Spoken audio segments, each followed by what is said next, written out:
eu posso apertar a tecla SAP e falar com vocês em português de Portugal, se vocês quiserem. Ou posso desligar a tecla SAP e falar em português do Brasil. Eu quero agradecer ao pastor Fernando, a esta igreja, por essa oportunidade tão rica que ele está me dando. Alegria de rever alguns queridos, algumas ovelhas de quando eu estava ainda no Brasil. E é um privilégio nós estarmos aqui nessa manhã.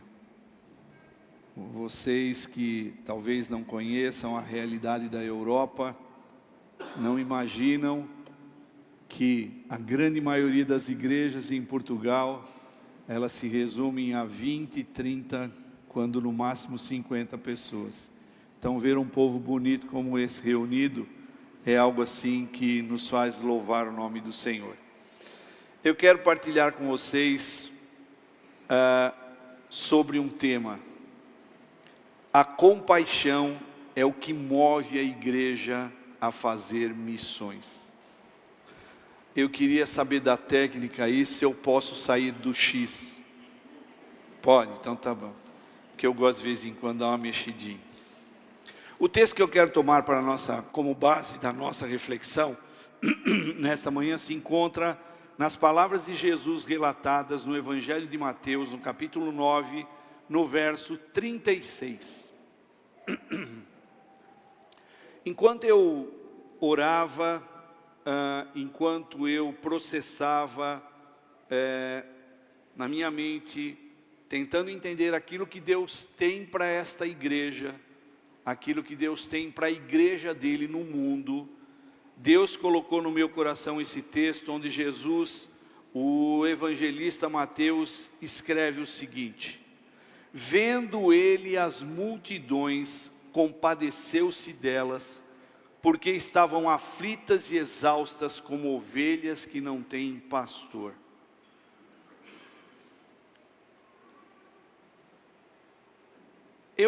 Esse texto, depois, pensando mais nele, eu fiquei, Senhor, por que esse texto? Porque, meus queridos, todos nós, absolutamente todos nós, somos frutos, em primeiro lugar, da compaixão de Jesus. Eu e você não merecemos e não permaneceremos merecendo o favor da graça de Jesus. Mas Ele nos amou, por compaixão, Ele um dia estendeu a mão dEle em nossa direção, e é por isso que nós estamos aqui. Mas também Deus usou alguém que teve compaixão de nós, nos levando a conhecer o Evangelho que nos deu essa salvação. Pastor Fernando me disse que juntamente com os outros pastores que ministram nessa igreja e que tomam esse púlpito, que tem levado vocês a refletir sobre a forma como Jesus ministrava compaixão. E antes de nos aprofundarmos mais nesse texto, eu gostaria que pensássemos um pouco sobre o que vem a ser compaixão e as formas como ela se expressa. Talvez muitos de nós, quando fala compaixão, a gente pense em dó. Eu tive dó de alguém, eu tive um sentimento de pena de alguma pessoa, mas será que compaixão é isso? De maneira que nós precisamos entender o que vem a ser compaixão e as maneiras como ela se manifesta, através de nós, pessoalmente, e através da igreja. De maneira geral, os dicionários definem compaixão da seguinte forma: o sentimento piedoso de simpatia para com a tragédia pessoal de outrem, acompanhado do desejo de diminuir essa dor, diminuir esse sofrimento. Quero, porém, nessa definição de compaixão, destacar duas palavras que podem influenciar a maneira como nós expressamos essa compaixão que todos sentimos. Essas duas palavras são sentimento piedoso e simpatia. Não são poucas as vezes, meus queridos, em que nos sensibilizamos diante da necessidade de alguém. E me permitam aqui. Ontem eu estive visitando um amigo querido de muitos anos, mais de 30 anos. Tive o privilégio de pastoreá-lo. E ontem eu e a Lúcia fomos visitá-lo. Ele está numa cama. Foi acometido de um câncer. E esse câncer fez com que ele ficasse paralisado da altura do peito para baixo. Eu sentado ali ao pé daquela cama hospitalar, vendo ele naquela situação, eu disse para ele assim: Marcos, porque ele chama Marcos como eu. Muitas vezes nós ficamos perguntando para Deus por quê. Eu não sei se você nessa manhã, você está se perguntando por que você está passando por determinada situação. Você não está entendendo nada. Você não está entendendo o porquê do desemprego. Você não está entendendo o porquê da doença. Você não está entendendo o porquê de um problema familiar. E eu dizia para ele assim, eu tenho aprendido nesses 43 anos andando com Jesus, que talvez a melhor pergunta que eu e você possamos fazer para Jesus, não é por quê, mas é para quê. Para quê? Para quê, Senhor? O que é que o Senhor está querendo com isso, nesse momento da minha vida? E muitas vezes nós nos sensibilizamos diante da necessidade de alguém, como eu disse, fazendo brotar em nosso coração um sentimento piedoso, nos levando a até simpatizar com o que as pessoas estão passando. Mas preste atenção, na grande maioria das vezes, esse sentimento de piedade, esse sentimento, essa sensibilidade, esse sentimento piedoso, essa simpatia, ela desaparece tão rápida quanto chegou. Eu não sei se você já passou por situação assim. Eu me lembro de quando estava aqui ainda no Brasil, eu saí de casa e fui à padaria. E na padaria eu passei por um mendigo. Como todos nós passamos quase todo dia. E eu passei pelo mendigo e o Espírito Santo falou assim: compra pão para ele. E no caminho da entrada da padaria até o balcão, a vontade de comprar pão passou. Aquele sentimento que brotou naquele momento desvaneceu. E quando eu saí, que eu fui para o caixa, o Espírito Santo falou: você está esquecendo. Volta e compra o pão. Assim acontece conosco, meus queridos. Muitas vezes nós nos sensibilizamos com a dor de uma pessoa, com o sofrimento de alguma pessoa. Mas eu brinco lá, e em Portugal também brinco, e não é com piada de português. Eu brinco que às vezes sentimentos como esse é muito parecido com vontade de trabalhar, pastor. Se você acordar com vontade de trabalhar, com muita vontade, é só você ficar 5 minutos quietinho que passa. Então, se nós sabemos disso, que a compaixão muitas vezes brota no nosso coração, mas que ela vai embora rapidamente, o que é que nós temos que fazer? O que é que eu tenho que cultivar para que ela não vá embora e se transforme em algo ativo e não passivo? Porque eu não sei se você sabe, nós quando sentimos compaixão por alguém e essa compaixão vai embora, nós experimentamos aquilo que eu denominei de compaixão passiva, que é um sentimento inoperante, pois se deixa sufocar pelo nosso egoísmo, pelo nosso egocentrismo, me levando a concluir que compaixão sem ação é apenas uma emoção. E eu fiquei durante todo o início do culto, pastor, pensando no tempo que você me deu e com uma história. E eu fiquei, conto ou não conto, conto ou não conto, conto ou não conto. E eu falei, vou contar. Eu sou alvo, e a Lúcia, nós somos alvos da compaixão de uma mulher que já está com o Senhor, chamada Wanda. Sabe como é que a compaixão dela se manifestou? Não ficou passiva, mas ficou ativa. Por causa de fraldas de bebê suja. Eu fui ganho por causa de fralda de bebê suja. Eu e a Lúcia nos casamos muito cedo. Ela tinha 21 e eu tinha 22. E o médico, quando nós fizemos o nosso pré-nupcial, o médico falou, olha, você vai ter problema para engravidar, e 10 meses depois eu tinha umas gêmeas. Ainda bem que demorou, né? Eu tinha problema para engravidar, hoje eu tenho 4 filhas, né? E sabe o que aconteceu? Essas bebezinhas, a Juliana e a Viviane, que hoje uma mora aqui em Santo André, a Juliana e a Viviane moram em São José dos Campos. Essas meninas eram verdadeiras marrequinhas. Mamava e...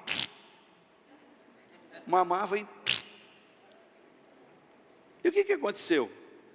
A Lúcia, uma jovem inexperiente, eu e um pai mais inexperiente ainda, nós mudamos para um prédio de apartamento e nesse prédio havia a dona Wanda. Quem era a dona Wanda?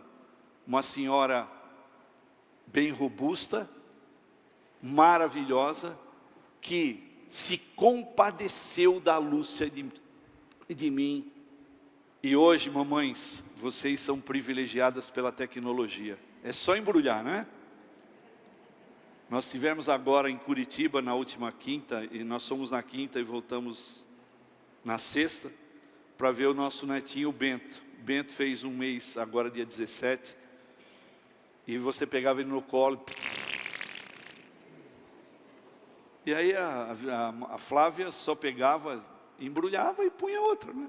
Mas na época que, isso em 1982, tem muita gente que nem era nascido ainda, era fralda de pano. E a dona Wanda, o que ela começou a fazer? Ela começou a fazer o seguinte, pegar as fraldas das meninas, levava para a casa dela, lavava e trazia passada. E aquela mulher me conquistou. E um dia, sabe o que ela fez? O senhor não quer ir na minha igreja? E eu, educadamente, disse, não. Porque eu não gosto de crente. Mas ela era tão bondosa e lavava, e eu fiquei pensando, fralda ou igreja? O que eu vou sair, o que eu vou ganhar mais? Se eu for para a igreja, a fralda continua limpa, Fernando. Se eu não for para a igreja, a fralda pode parar de ficar limpa. E lá fui eu para a igreja, uma igreja pequenina, no bairro aqui da Vila Califórnia, divisa com São Caetano. Cheguei lá e encontrei tudo aquilo que eu não queria ver, de crente, né? Uma igreja pentecostal bem animada, o pessoal batia palma, o pessoal cantava, todo mundo orava ao mesmo tempo. Eu falei, que loucura. O que eu estou fazendo aqui? E aí sobe um pastor no púlpito e nada, como direi, ele estava mais próximo do Bozo do que de um pastor. A camisa não combinava com a gravata, que não combinava com o terno, que não combinava com a calça, mas ele foi lá. E ele, eu não me lembro, ele abriu a Bíblia e começou a pregar, e quando ele começou a pregar eu falei, essa mulher é uma linguaruda.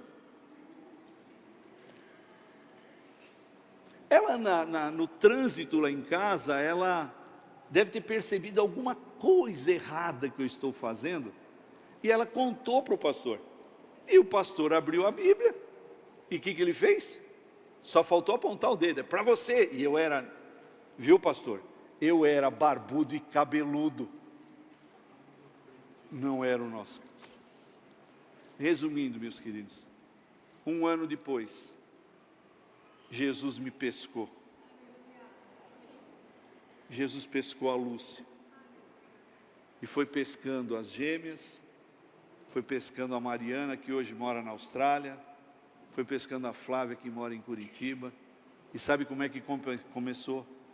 Tudo por causa da compaixão que aquela mulher sentiu por mim.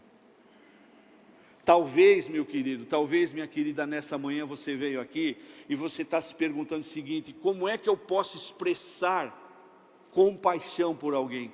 Lave a fralda. Ou, não dá mais para lavar, dobre. Dê um abraço. Poucos dias atrás, numa igreja batista lá em Portugal, igreja do pastor Pedro Silva, entrou um jovem que começou a agitar o culto. E os irmãos começaram a se levantar para tirá-lo. E Deus, uma irmã sentada num banco, uma senhora portuguesa, Deus falava assim para ela: levante e dê um abraço nesse rapaz. E ela, relutando por causa da maneira violenta como ele estava se comportando, ela levantou, foi lá e deu um abraço nele. Quando ela abraçou aquele rapaz, ele começou a chorar e disse assim: eu nunca fui abraçado pelo meu pai, eu nunca fui abraçado pela minha mãe, e hoje eu senti amor. Gente, para ter compaixão das pessoas, para expressar amor pelas pessoas, você não precisa saber nenhum versículo, é só amar. Isso é compaixão. Mas, o que acontece? Muitas vezes o egocentrismo, a nossa agitação, a nossa agenda, vai fazendo com que a gente vá passando por cima dessas oportunidades de expressar compaixão.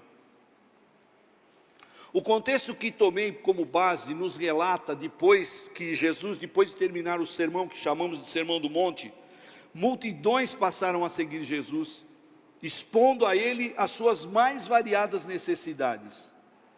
Jesus, movido por compaixão, curou o leproso que de joelhos o adorou, curou o servo paralítico de um centurião, curou a sogra de Pedro que ardia em febre, expulsou demônios e curou muitos outros doentes que eram trazidos à sua presença. E o motivo que o impulsionava era a forma, a maneira como ele olhava para a multidão e as via como pessoas aflitas, exaustas como ovelhas sem pastor. Se você quiser expressar compaixão por alguém, a primeira coisa que você precisa apurar é o seu olhar.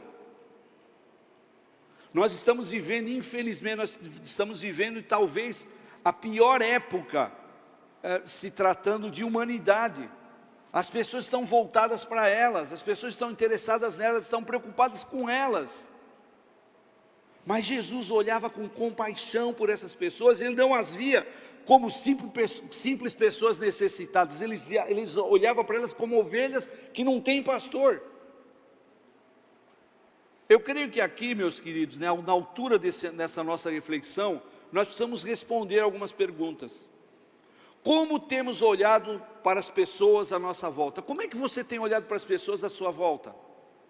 No seu trabalho, na sua faculdade, com a sua vizinhança, com seus próprios familiares. Como é que você tem olhado para elas? Você olha para elas e acha que está tudo bem? Você acha que todas estão desfrutando da paz que você desfruta? Você acha que elas não estão necessitadas de nada? Jesus, meus queridos, tinha uma visão muito realista sobre a situação de quem estava à sua volta. E nós, temos essa mesma visão? E se temos, o que nós temos feito? O que você tem feito? O que eu tenho feito? Creio que todos aqui conhecem aquela célebre frase dita por Jesus, dizendo aos seus discípulos: a seara é muito grande, mas, de novo, a seara é muito grande.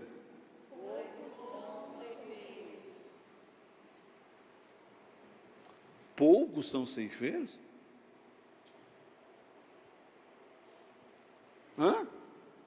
Poucos são ceifeiros? Ou você pensa que você recebeu de Jesus a graça, a bondade e a misericórdia, para você ficar sentadinho nesse banquinho fofinho, gostosinho, esperando passar o ônibus que vai dizer assim: estamos indo para o céu. E aí você levanta e vai.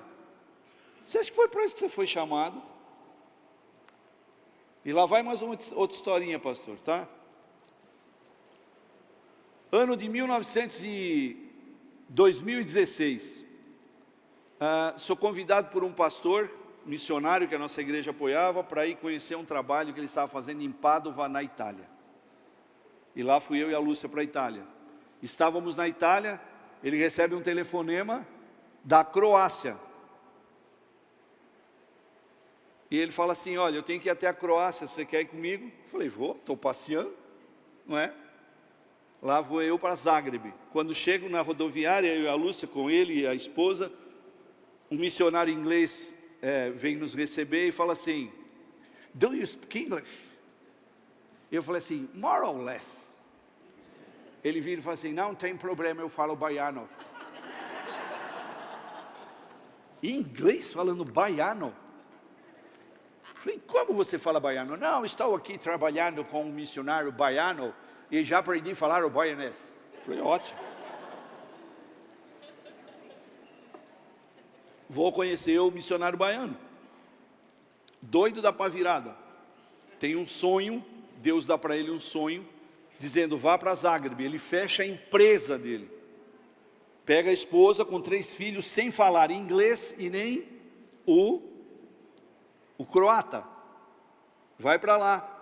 Em 7 anos ele abre 3 igrejas batistas. E tem um programa de rádio. E eu faço amizade com ele.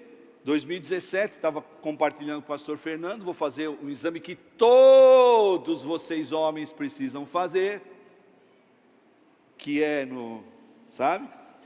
Aquele exame que a gente não gosta, mas tem que fazer, e eu fui fazer o meu. E quando fui passar lá o ultrassom, falaram assim para mim: você tem alguma coisa esquisita no seu rim direito. E o que tinha no rim direito? Um câncer. Eu estava com 58 anos. E quando eu fui diagnosticado com câncer, eu falei: acabou minha vida, né, Fernandão? Acabou minha vida, acabou meu ministério. A Lúcia vai ficar lindona, vai aparecer um cara que vai levar toda a herança gigantesca que eu estou deixando para ela. Ainda vai pegar, passear com o meu dinheiro. E o que é que Deus fez? Eu passo por uma cirurgia, tiro o câncer, não tinha, ele estava encapsulado, eu só perdi o rim. Eu falei: agora, estou chegando nos 60, o baiano vai para minha casa.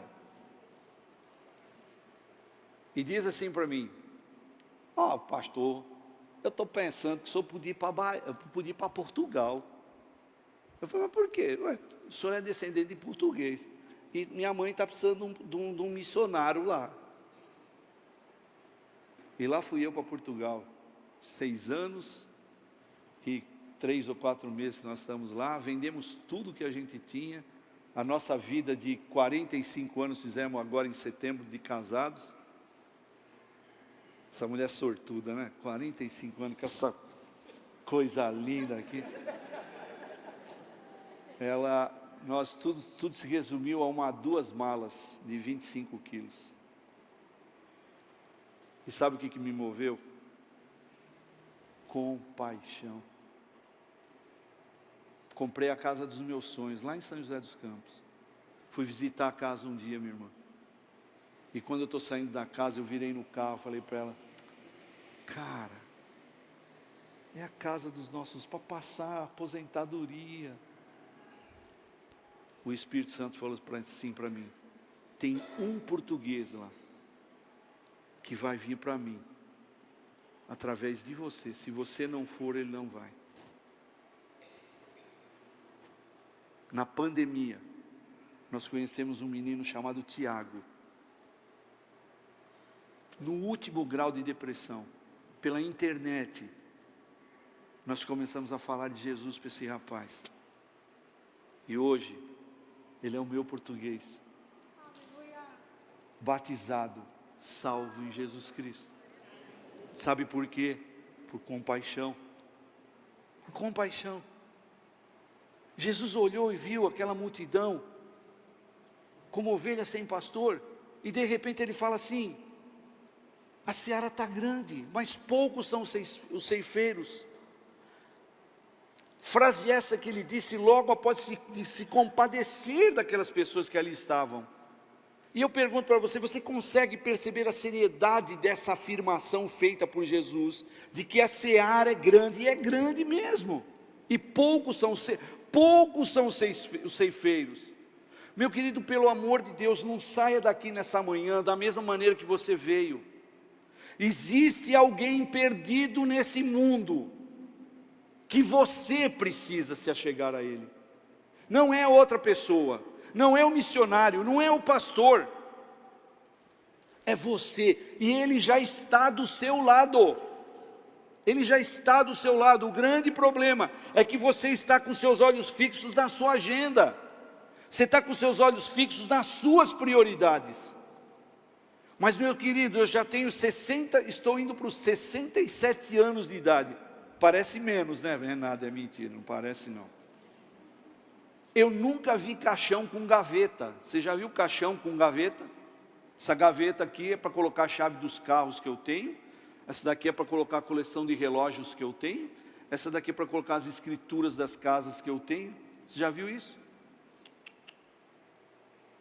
Então você pode, e Jesus quer você nisso. Você faz parte do projeto de Deus, para levar esse mundo perdido, caótico que nós estamos vivendo, à presença dEle. Mas se você ficar sentadinho, acomodado numa igreja linda, maravilhosa, cada vez que eu venho aqui eu fico encantado, o mundo vai continuar perecendo.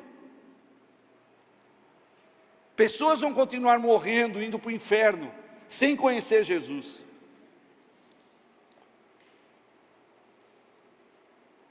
Espero que você consiga enxergar, ou se enxergar, como um ceifeiro ajudando nessa colheita.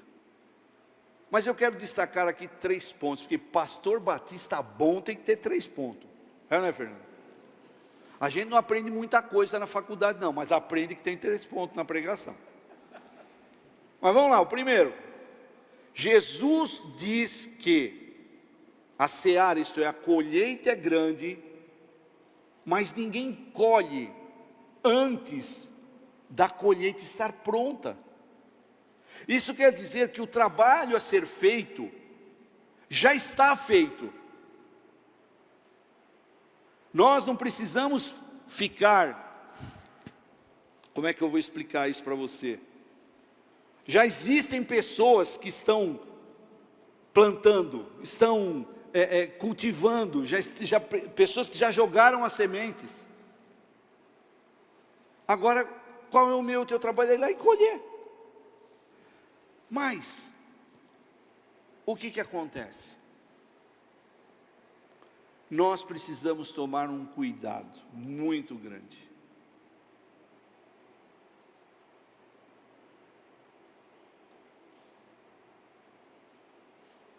Jesus estava com essa palavra, que a seara é grande e poucos são ceifeiros. Ele estava lançando as bases missionais da igreja dele, da qual nós fazemos parte. Porém, há um ingrediente fundamental para que essa obra missionária seja eficaz: compaixão. E eu me arrisco a dizer, preste muita atenção. A minha mulher falou, toma cuidado nessa parte. Eu vou pisar em ovos aqui, tá? Me arrisco a dizer que missão desprovida de compaixão pode se tornar apenas um programa na agenda da igreja. Captou? Pegou? A gente só vai lembrar de missões, como a nossa denominação bem faz, mês de missões estaduais, mês de missões nacionais e mês de missões mundiais. Será que é isso? Será que é isso que Deus quer para essa igreja? Será que foi para isso que Deus levantou pastores aqui, para que a gente simplesmente transforme missões da igreja em apenas datas que nós comemoramos ou celebramos? e que muitas vezes fazemos de uma maneira mecânica e ritualista. Será que é isso, meus queridos? Eu quero, como disse, destacar em 3 pontos algumas marcas bem visíveis que vemos em Jesus e que como igreja temos que desenvolver na prática da missão movida por compaixão. Primeiro, temos que olhar para as pessoas com o olhar que Jesus as olhava. Se eu e você não olharmos para as pessoas da maneira como Jesus as olhava, você não vai se compadecer.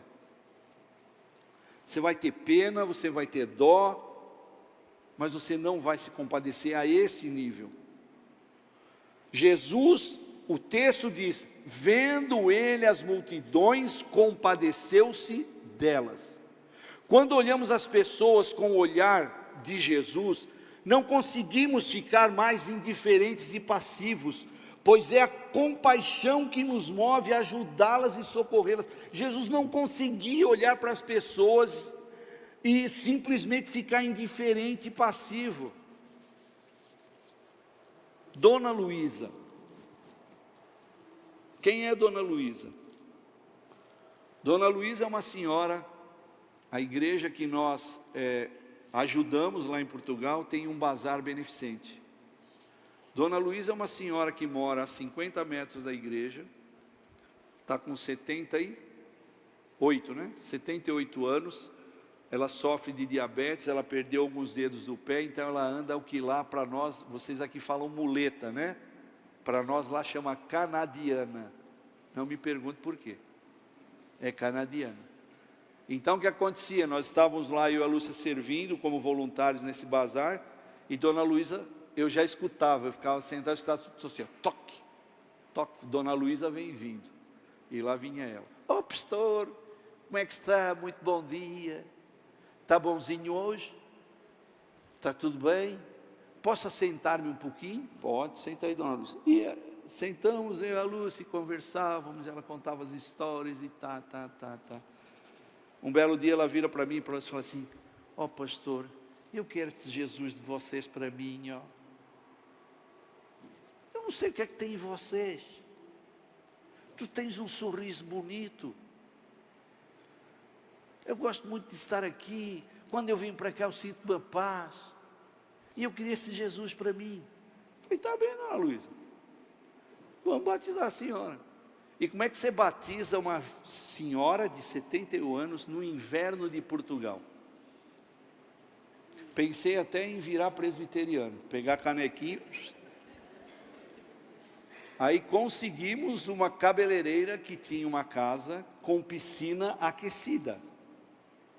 Já sei, você está pensando, sou cabeleireira, vou para Portugal, vou ter casa com piscina aquecida. Não, calma, que ela já está lá, ela é uma empresária, né?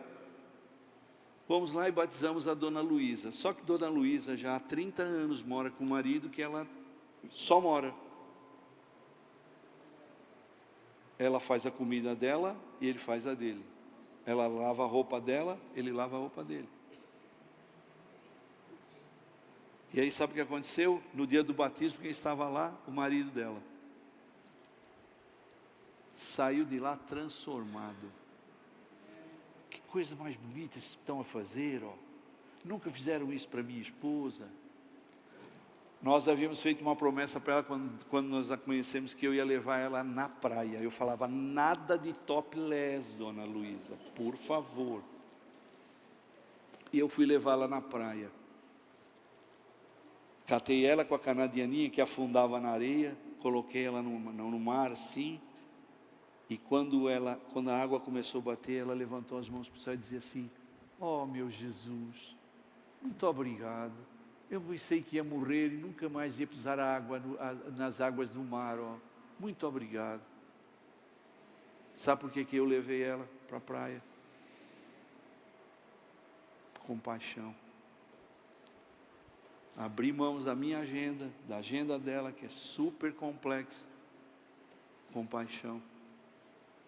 Quando eu e você tivermos o olhar que Jesus tinha pelas pessoas, nós teremos uma compaixão ativa.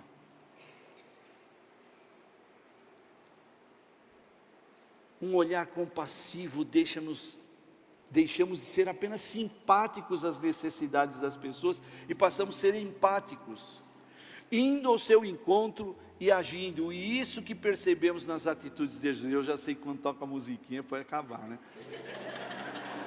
Já aprendi, já. A gente vai ficando ligeiro, você vai vivendo, você vai aprendendo. Jesus estendeu a mão para o leproso, Jesus foi até a casa do centurião, Jesus foi e tocou na sogra de Pedro. Ele não ficou apenas olhando, ele foi. Não adianta você ficar olhando só para a necessidade das pessoas, você tem que ir. Talvez você não sabe nem o que ela vai te pedir. Há muitos anos atrás, logo que eu cheguei na igreja batista, uma jovem chegou para mim e falou assim: pastor, eu queria ter um momento com o senhor no gabinete, pode? Eu falei, pode. E ela entrou comigo no gabinete, ela disse assim: pastor, dá sua mão para mim. Eu dei a mão, Fernando, estendi a mão. Chorou, depois largou a minha mão e falou: pastor, muito obrigado.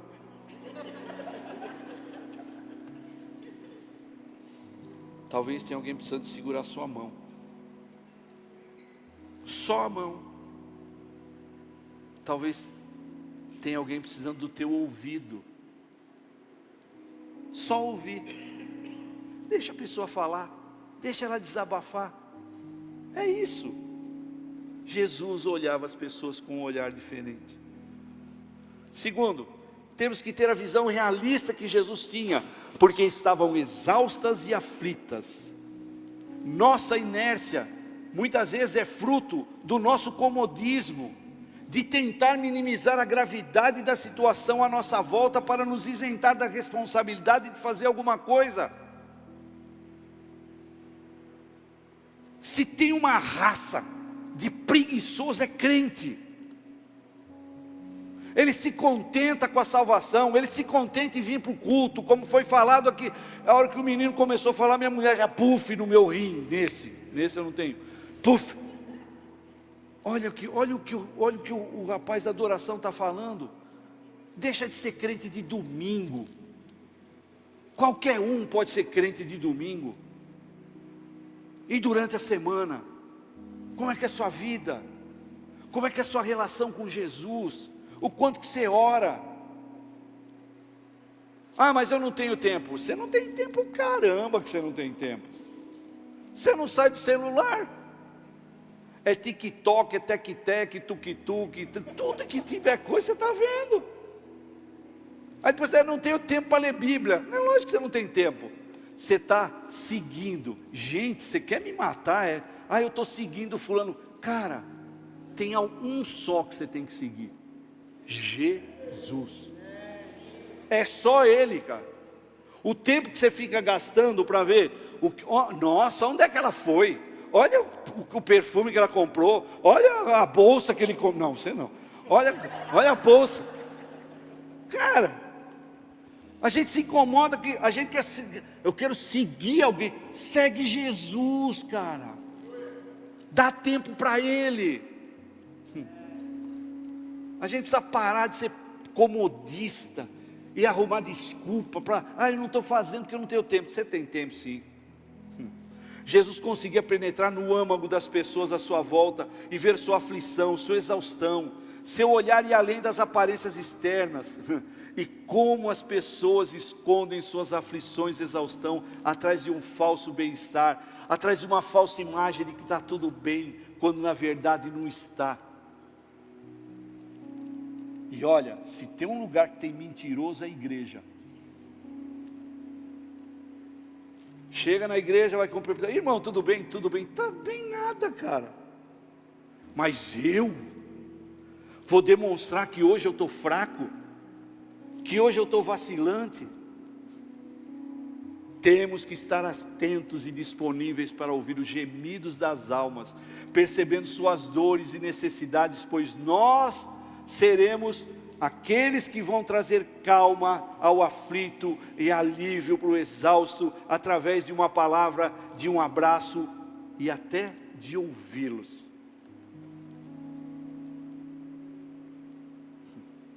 Terceiro e último, porque a música está... temos que, como Jesus, perceber que muitos estão perdidos. E aqui eu vou encerrar lendo. Talvez em nenhum outro momento da história tivemos tantas pessoas vivendo sem rumo e sem direção. E isso é muito fácil de notar. Basta ver a busca desenfreada por felicidade fácil. Beth, Tigrinho, é Tigrinho? Acho que é Tigrinho, né? Tigrinho, Beth. Tem Beth para tudo quanto é lado agora. Felicidade, se eu tiver o carro, se eu tiver a casa, se eu tiver a viagem, se eu tiver o jet ski,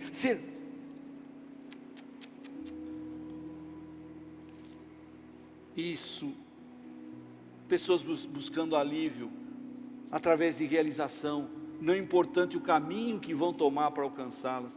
Nunca houve tantas pessoas utilizando drogas em busca de alívio. Nunca se consumiu tanta bebida alcoólica e tantos antidepressivos. Agora a moda é os gordinhos tomar injeção para secar.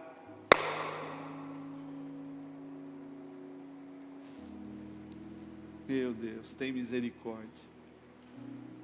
Muitos têm buscado significado para suas vidas, mudando de emprego, adquirindo bens, se divorciando,